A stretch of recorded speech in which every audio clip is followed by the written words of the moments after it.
Tim McCoy, his sister Alyssa King, and her boyfriend Kenny Kennedy are suing the city of Las Vegas and 6 marshals after a case of mistaken identity at the Fremont Street experience in late 2023.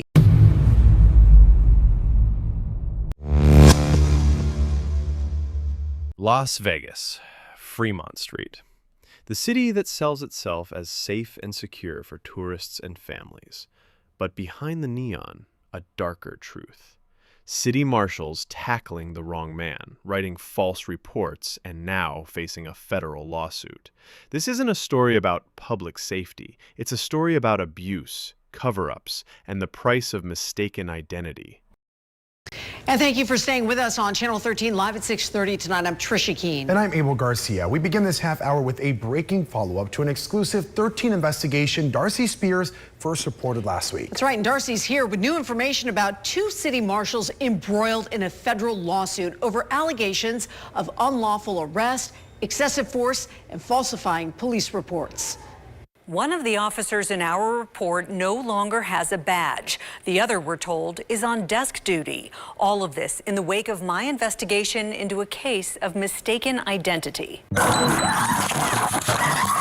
Tim McCoy, his sister Alyssa King, and her boyfriend Kenny Kennedy are suing the city of Las Vegas and 6 marshals after a case of mistaken identity at the Fremont Street experience in late 2023. November 11th, 2023.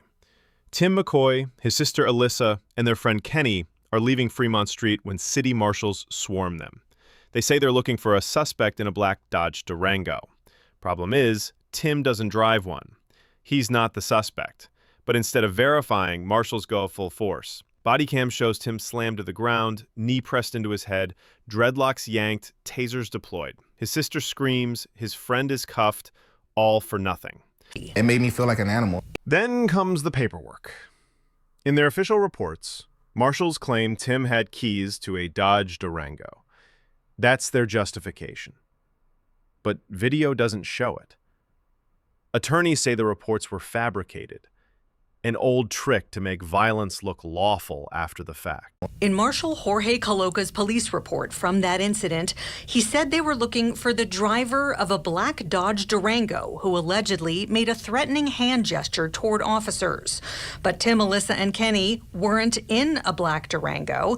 They were driving a silver Hyundai sedan, and Tim, the driver of the Hyundai, did not make the hand gesture. Let's talk about just how low the bar has dropped for probable cause. Police are out here claiming that a hand gesture, a simple movement of your fingers, is suspicious enough to justify stopping, searching, or even arresting you. Think about that.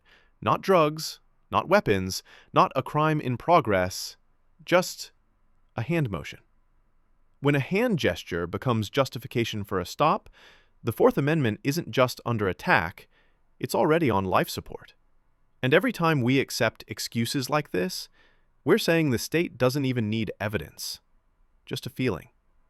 And that should scare everyone. What was the probable cause to even stop anyone in this case, be it the Durango drivers or your client?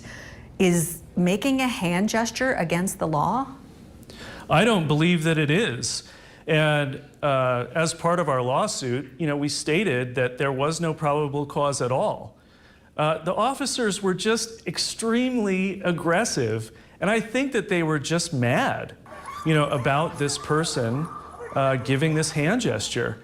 And I mean, to top it off, it's the wrong person. Attorney George Robinson represents Tim, Alyssa, and Kenny. He says his clients were met with unprofessionalism and outright aggression when trying to get answers about the person who did supposedly make the hand gestures. Can you tell me what time it is? It doesn't matter.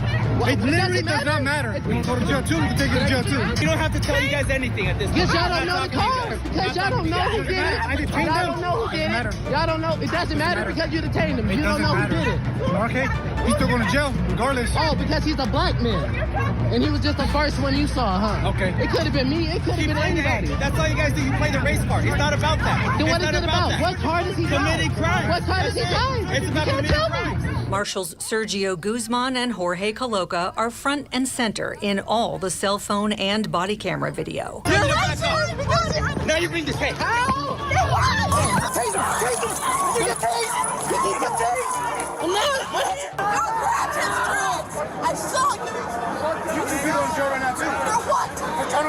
Ultimately, citing lack of evidence, marshals did not arrest Tim.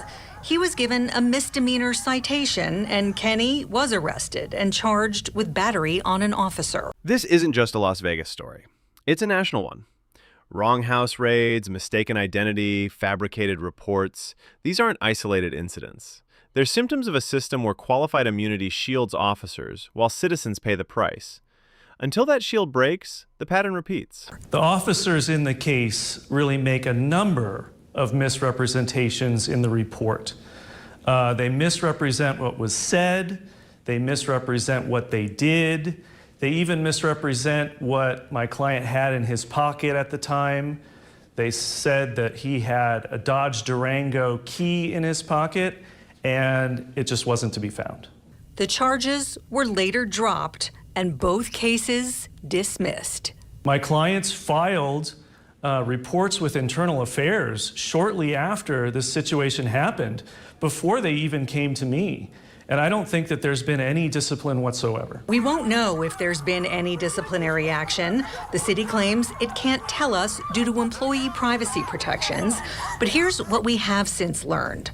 Officer Jorge Coloca recently left the marshals, the city confirming Coloca separated from the city of Las Vegas on July 3rd, 2025.